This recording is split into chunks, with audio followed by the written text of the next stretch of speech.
Olá mundo, bem-vindos aqui ao canal. Hoje é dia de dica com José Postiga. Se não conhece esta rúbrica, então tentamos e temos falhado por minha culpa que semanalmente se faça uma dica sobre programação. O José Postiga tem total liberdade. Vamos ver se entramos aqui nos eixos. Já tenho desde já que pedir desculpa ao José Postiga por não termos conseguido gravar nesta duas últimas semanas, pensou. O tempo passa a correr, é impressionante. Mas vamos agora tentar irmos certinhos. José, bem-vindo uma vez mais aqui ao canal. Espero que esteja Obrigado. tudo bem. Já tinha Tudo saudades tuas, bem. já tinha saudades tuas. Eu Uh, estou hoje. pá, fico contente. E tu também tenho saudades tuas. Portanto, se és recorrente aqui ao canal e ainda não subscreveste, então não te esqueças de subscrever. Se és novo, então subscreve já, mete gosto. E claro, já sabem, comentários estão aí disponíveis. Tanto eu como o José Postiga podemos ajudar-vos em alguma dúvida que tenham. Portanto, utilizem os comentários. José, sem mais delongas, qual é a dica desta semana? Ora bem, Daniel, acho que encadeando em muitas das conversas que nós temos tido das últimas dicas, acho que está na altura da gente falar um bocadinho sobre testes. Testes, mas que os da Sim. escola? Testes são esses. Sim, exatamente. Não, os testes de condução mesmo. Testes de condução. Ok, ok. Mas olha, Não, então, estava a falar. mas então antes de te alongares, vamos à nossa rúbrica. Explica então lá e sabia. O que é que são esses testes que queres falar? Ok, via testes é tu certificares-te de que os componentes que fazem as tuas bonecas funcionam conforme desenhado para que depois consigas mexer os braços e as pernas e não tenhas nenhuma surpresa durante a sua utilização. Ok. Eu acho que a Bia, por acaso, não anda a brincar com bonecas. Não é, né? Não anda a Opa, destruir desculpa o tudo e mais alguma estereotipo coisa. então. Exatamente. Não, mas a Bia é impressionante. É que nesta fase ela brinca com tudo, exceto com os brinquedos dela. Portanto, tudo que está na casa que não é suposto ela brincar é o que ela brinca. Mas então, o que estás aqui a Ela já dizer é o sabe. seguinte: é impressionante. O que estás a dizer é o seguinte: então, a ideia é se ela montar, por exemplo, um puzzle, ter formas de validar se aquele puzzle está correto e se está bem montado e ela ter a confiança que o puzzle está conforme deverá estar. É isso? Sim, ou pelo Ela também menos não que as brinca com peças vão puzzles, mas encaixar pronto. umas com as outras. Ou que pelo menos Exatamente. as peças encaixam, porque seria bastante desagradável tu comprares um puzzle e reparares que as peças não encaixam quando fosses a juntá-las. Exatamente, Portanto, exatamente. Então aquilo que nós estamos aqui a falar, quando falas do teste, isto para quem é novo na programação, isto o quê? É um kit que tu compras feito? És tu que montas o teu teste? Como é que isto funciona? ok, isto efetivamente é criar o código necessário para validar de que o componente, ou seja, a outra parte do código que geralmente nos referenciamos como código de produção, que é aquele que efetivamente vai ser executado para tratar de um pedido que um utilizador do nosso projeto faz, uh, funciona. Ok? E trocando um pouquinho até mais por miúdos, para simplificar, tu vais criar código que vai chamar o teu código de produção e vai certificar de que o resultado que esse código te devolve é de acordo com aquilo que tu esperas. Okay? Uhum. Portanto, nós temos, de certa forma, três secções num teste. A primeira é que gosto muito de chamar de criar o mundinho, okay? Em que vamos criar as nossas assunções da coisa. Por exemplo, partindo do princípio que temos um utilizador na base de dados, se eu mandar um pedido com os seus dados de autenticação, o sistema vai me dizer que ele está corretamente autenticado. Uhum. Ok, então isto para simplificarmos, então basicamente se eu construir uma função, uma maquinazinha em que eu dou duas variáveis e espero um determinado resultado, a ideia é montar Uhum. um teste em que infinitas variáveis que eu possa introduzir me vai dar sempre o resultado expectável. É isto? Exatamente. E depois nós temos os testes de happy path Uhum. e de sad path, vamos dizer assim, ok? O que é que isto quer Isso é? dizer? Explica lá essa via. Exatamente. O que é que nós queremos dizer? Convém nós testarmos que o nosso sistema está de acordo com o design, mas também convém a gente testar de que se alguém tentar alguma coisa engraçada, como, por exemplo, não enviar um e-mail, quando nós queremos um e-mail como o nome do utilizador, haja um erro de validação, por exemplo. Uhum. Okay? Isto tudo para que nunca, ou pelo menos minimizemos, a probabilidade de o utilizador levar com um erro 500, por exemplo, que é uma total e completa falha do sistema do lado do back. Portanto, queremos sempre controlar todas essas, todos esses componentes, todas essas partes que se movem. Sim, e isto serve muitas vezes para aquilo que se costuma dizer, não é? Como é que se costuma dizer?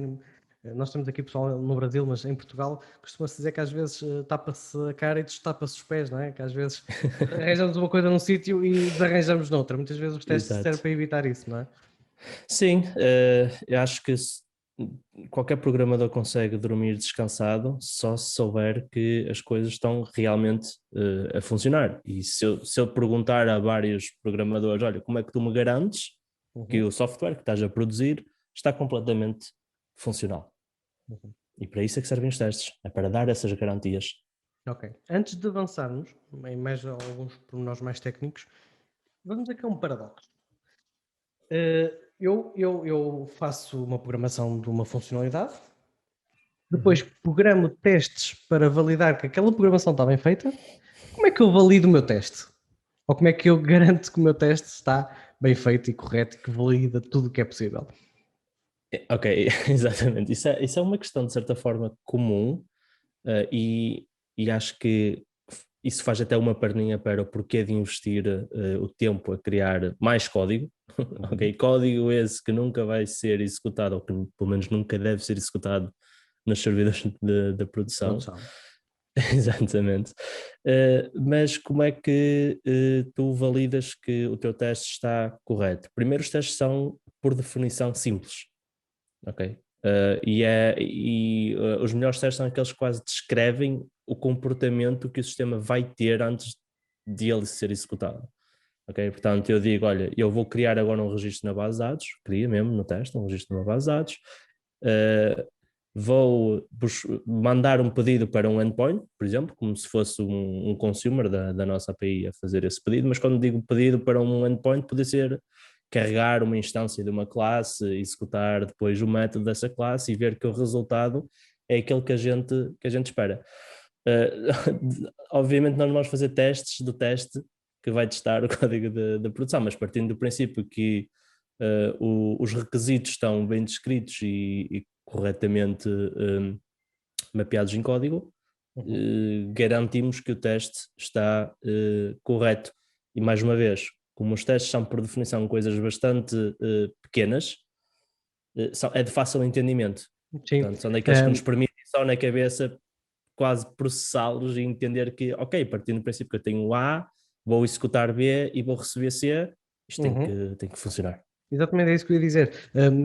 Já é comum agora dizer-se que muitas das vezes os testes são uma boa documentação. Às vezes, quando não estás a perceber qualquer coisa, podes ir aos testes e perceber que lógica é que ele está a implementar e muitas vezes ajuda-te a perceber o problema. Não é? Sim, boa, boa perninha para a nossa Dica anterior. passagem sobre, a nossa dica Não digas da sobre, semana sobre a passada, documentação. porque fico mal. Vai dar Certo, 3 semanas. para a última, Ok. há 2 semanas atrás, para aí. Mas sim, conseguem ajudar em toda a temática da documentação, mas não substitui uma boa documentação. Ok, Claro. mas conseguem dar um bom overview sobre qual é que será a implementação técnica, sem ter que ir logo olhar para as classes que efetivamente vai executar. Pelo menos consegues ter uma visão geral de qual é o comportamento antes, efetivamente, de ver o código em Claro. si. Pode ajudar muito a detectar, olha, o que é que está a acontecer, eu estou a ter um bug porque estou a mandar supostamente os parâmetros corretos, os inputs corretos, mas está-me a dizer que falta qualquer coisa.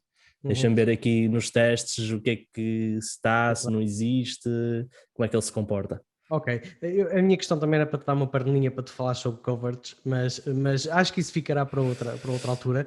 Certo. Então, avançando, eu acho que é fácil nós entendermos que, por exemplo, numa equipa ou numa multinacional com 100 programadores a trabalhar no mesmo código, os testes acabam por ser essenciais e quase obrigatórios. A minha questão é, para um programador que trabalha sozinho, ou uma equipa de 3, 4, 5 pessoas, justifica-se investir tempo em testes? Exatamente, justifica, 100%. Nós temos sempre um retorno sobre um investimento de tempo mais que positivo, porque é o que nos permite garantir que não introduzimos bugs durante o novo desenvolvimento, porque com todo software que é ativamente desenvolvido vai aumentando a sua complexidade, por mais simples que se possa pensar. Se nós formos mesmo a pensar minuciosamente sobre todas os testes possíveis de fazer, nós conseguimos ter imensos casos de teste e traz um grande retorno porque nós não estamos a nos preocupar sobre o que é que já foi feito.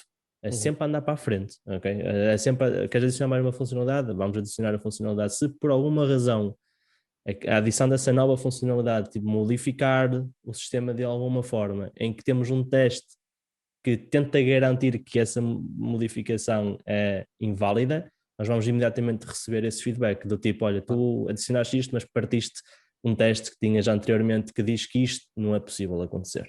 E muitas das vezes damos, a minha equipa na InfraSpeak, damos por nós a levar alguns grandes refactors a nível de arquitetura exatamente porque temos que dar esses pontos. Okay? Temos que tratar dessas situações antes de poder avançar e adicionar essas funcionalidades, mas também dá-nos uma completa paz de alma, se me permites a expressão, porque sabemos que se a teste suite terminar com verde, então o nosso código pode ir com toda a segurança para a produção, porque pelo menos de acordo com os testes que temos, o nosso sistema reage da forma desenhada. O que não quer dizer que um software ou um projeto com testes não tenha bugs. Claro, sim. Okay? Pode acontecer, porque a única coisa que os testes vão testar são as nossas próprias assumptions até o momento. Mas se por acaso houver alguma combinação que depois bata um bocadinho na trave ou esteja algum bug, a gente faz o que chamamos de testes de regressão. Aqui, para terminarmos também, para não alongarmos aqui muito este nosso vídeo, eu lembro-me de duas coisas que eu ouvi sobre testes. A primeira tem a ver com de uma grande plataforma da comunidade Laravel, que é o Laravelcast. Tem a ver que os testes, deves pensar os testes em três níveis, não é? Que é, se eu der algo, se eu tiver algo, se fizer qualquer coisa, eu tenho que ter isto. E quando nós estamos a esquematizar testes, é um bocadinho esta lógica que temos que ter. É, ok, se eu tiver neste contexto, se eu fizer isto, se eu fizer uma chamada a um endpoint, se eu fizer um envio de um e-mail, eu tenho que receber ou tenho que me resultar algo. E é isto que nós vamos tentar validar. E aqui nós estamos a falar, se concordares comigo, de uma ferramenta de debug, correto? Também, exatamente, os testes são uma excelente forma de fazer debug ao software. Já aconteceu várias vezes no passado de eu criar testes específicos só para ver como é que o comportamento do sistema é isso, qual o comportamento do sistema que é executado e o que é que acontece nas entranhas do bicho. E o teste nem sequer persistiu, do tipo não foi mandado para o nosso repositório. Mesmo permite-nos rapidamente ver o que é que acontece lá dentro. E temos imensas ferramentas que integram perfeitamente com um ciclo mais ligado ao TDD, Test Driven Development, como o Xdebug, que nos permite colocar os breakpointzinhos nas linhas que nós queremos que o código pare, um bocadinho em execução para inspecionarmos o que é que está a acontecer. E dentro deste fluxo, isto é literalmente pão com manteiga, digamos assim, e permite-nos manter muito focados naquele ciclo de cria o teste, vê se ele falha, faz o refactor e faz o teste passar. Claro. Mas uma coisa é certa, ele não substitui uma patinho de borracha, para não?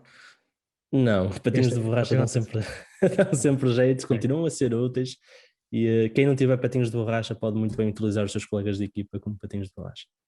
Ou então o elefante, também tem um elefante.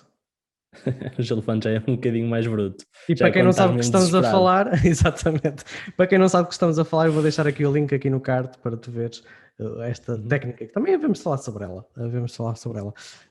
Postiga, também para terminar, muito rapidamente, eu só quero perceber no teu fluxo de trabalho, tu enquanto programador, quando é que tu executas testes? É quando tu fazes um commit e executas o teste, ou estás constantemente a executar os teus testes, ou consegues executar uma parte dos testes? Como é que fazes esse teu fluxo, tu, enquanto programador? Sim, o meu fluxo baseia-se muito no Test-Driven Development. Eu quando tenho alguma tarefa para fazer, algum código para modificar, algum bug fix para fazer, a primeira coisa que eu vou fazer é mesmo um teste que garante e certifica de que aqueles casos são reais. Por exemplo, num bug, vou criar um teste que vai falhar e vai efetivamente confirmar que há um bug. Porque eu vou dizer, ok, tem um bug report que me diz que se eu mandar A, B e C em conjunto o sistema não se comporta da forma que se devia comportar. Então, eu vou criar um teste em que meto os parâmetros que eu esperava que acontecessem, como é que o sistema se devia comportar, e o teste vai falhar porque vai dizer, efetivamente, o sistema não se comporta da forma como tu esperavas, ele comporta-se desta forma, agora eu passo à fase seguinte, que é o refactor, ou seja, vou efetivamente ao sistema, modifico o código que tenho que modificar para garantir que o teste passa, e a partir do momento em que o teste passa, faço o commit, fazemos o chamado merge request, deixamos para review para outros programadores, mas entretanto, e agora dando tópicos para uma próximas conversas, temos um sistema automático de testes, que é o que nós chamamos as pipelines, que vão correr todas estas suítes e garantir de que, efetivamente, a minha modificação para corrigir aquele problema não partiu nenhuma outra parte da aplicação. E antes de terminar, também há aqui... E Sim. prevenir que sejas despedido. Claro, não convinha que o teste ou o sistema por alguma razão começasse a perder dados ou a comportar-se de forma um bocadinho nefasta. Os testes ajudam a prever isso. Só mesmo antes de acabar, eu só gostava era de referenciar mais 2 tópicos que eu acho importantes para quem está a ouvir testes pela primeira vez ou quem sempre teve curiosidade sobre testes. Quando falamos de testes, nós, a nossa conversa até aqui, temos concentrado muito em uma de três possíveis níveis de testes. Okay? Nós temos o Integration Test, Feature Test e os Unit Tests, okay? Por ordem de isolamento, digamos assim. O Integration Test permite que a gente consiga usar mais módulos em contexto real do sistema ou mais camadas, como por exemplo a base de dados, sistemas externos, permite-me chamar sistemas externos como se fosse mesmo em contexto de produção. Depois temos feature tests e aí geralmente já criamos os mocks, tema para uma próxima dica, mocks só para garantir de que, olha, eu tenho que comunicar com o sistema externo, mas eu não vou querer fazê-lo agora, mas parte do princípio que ele me vai responder assim, portanto, tu em cima dessa assumption vais continuar o teu desenvolvimento, mas nunca deixes o sistema chamar esses sistemas de terceiros. E nesta camada posso também ou não fazer mocks de outras camadas, por exemplo, cache. Se o nosso sistema usar cache e eu não quiser bater no sistema de caching, também posso adicionar mocks para fazer ele partir de alguns pressupostos. E depois temos a parte mais isolante de todas, que é a parte unitária. E na parte unitária é quando nós apenas utilizamos uma classe muito específica, vamos instanciá-la. Se tiver dependências externas, lá está, mais mocks, que é para dizer, ok, tu não vais receber, não vou carregar esta dependência, okay? Vais levar com um teste double, okay? Algo que substitui, mas que não executa o que tem que executar num contexto real, porque eu só tenho interesse em testar a ti esta classe e certificado que ela está bem mesmo a nível de arquitetura. Portanto, com estes 3 níveis. O Portiga é uma pessoa técnica e que trabalha muito também com back-end, por isso também muitos dos exemplos que dá têm a ver com back-end a parte da operacionalidade do sistema, mas é possível fazer testes ao front, à parte da interface gráfica, é possível ver se o botão está lá e que cor é que é o botão e que texto é que diz e o que é que acontece se eu clicar no botão. Portanto, o teste não é apenas para testarmos funcionalidades do sistema ou e-mails, cache, etc. Mas também perceberes, ok, se o utilizador for a determinado link, eu tenho determinado algo que eu consigo ver e que é aquilo que eu estou à espera. E há bocado eu estava a dizer que eu tinha 2 exemplos que me vêm sempre à cabeça quando falo de teste. Falei no Laracast e falta-me falar de outro, que é do Nuno Maduro, também da comunidade Laravel, que ele diz, mais que não seja, começa a testar os teus endpoints. Se não tiver experiência a fazer testes, se não conseguires testar todo o teu sistema, testa pelo menos se eu bater em determinado URL se eu tenho 200 ou se me estourou, ou se tenho um 500 ou um 400. Testa isso, começa por aí. Exatamente, esse era o meu segundo tópico, bate certo também com o teu segundo tópico, que é dar uma dica muito prática sobre como começarem com os testes, porque todas as pessoas que eu tive que mentorar na Inverspeak não tinham uma experiência com testes de software. A pergunta é sempre a mesma, que é por onde é que eu começo, ok? E eu dou sempre uma dica muito prática que é, ok, pegando neste bocado de sistema, como é que tu testas, por exemplo, um login manualmente? Eu tenho que ir ao link, ao URL que tem um formulário de login, tenho que preencher um formulário, tenho que clicar no botão que vai submeter esse formulário e depois eu entro para outro URL, mas que esse URL eu sei que ele está protegido e garanto-me que só pessoas autenticadas é que lá estão. E é quando eu depois faço a segunda pergunta que é, ok, agora pegas em todos esses passos e vamos escrevê-los em código de forma a simular aquilo que tu vais fazer manualmente. A vantagem é que tu não vais ter que fazê-los manualmente todas as vezes que precisares, o sistema depois vai replicar isso de forma automática. E aí, a melhor camada das três que eu também falei anteriormente para começarem a testar não é nos testes unitários. Esqueçam isso. É super complexo fazer os testes e preciso muito investimento para ter um retorno que seja bom o suficiente para dar a confiança. Comecem na camada mais simples, mais acima, que é a de integração. Chamem os endpoints, mandem os inputs para lá, ou então abram o próprio, usem ferramentas como o Cypress se forem a tratar de testes de front-end, deem um URL, dizem que têm que preencher input A, input B e carregar no botão com a cor azul ou verde ou o que quer que seja, e vejam que efetivamente ele vos manda para o próximo URL. Mas exatamente, o Nuno Maduro fala numa coisa muito boa, que é, pelo menos testem os vossos endpoints, ou comecem por algum lado. E a forma que eu comecei foi exatamente essa, que é quais são os passos necessários para testar manualmente o que eu quero testar. E agora vou pegar em todos esses passinhos e vou programá-los usando a framework da minha escolha e vou certificar-me de que ele está sempre a correr aquilo a todas as vezes que eu for a correr a minha teste. Isso da framework que escolheste, também se for o Laravel, tens tudo prontinho com PHP, Unity, etc. Portanto, tens tudo para começar. José, eu gostei muito deste vídeo. Acho que demos aqui alguns bons inputs. Agora temos que validar no teste se as coisas correram bem. Exatamente. E a forma de validarmos é se realmente o pessoal subscrever ao canal, colocar gosto no vídeo. E já sabem, alguma dúvida, alguma dificuldade em um comentário, eu e o José Postiga vamos estar aqui também para vos ajudar. E claro, José, muito obrigado uma vez mais. É um prazer. Obrigado. E quanto a vocês, até um próximo vídeo.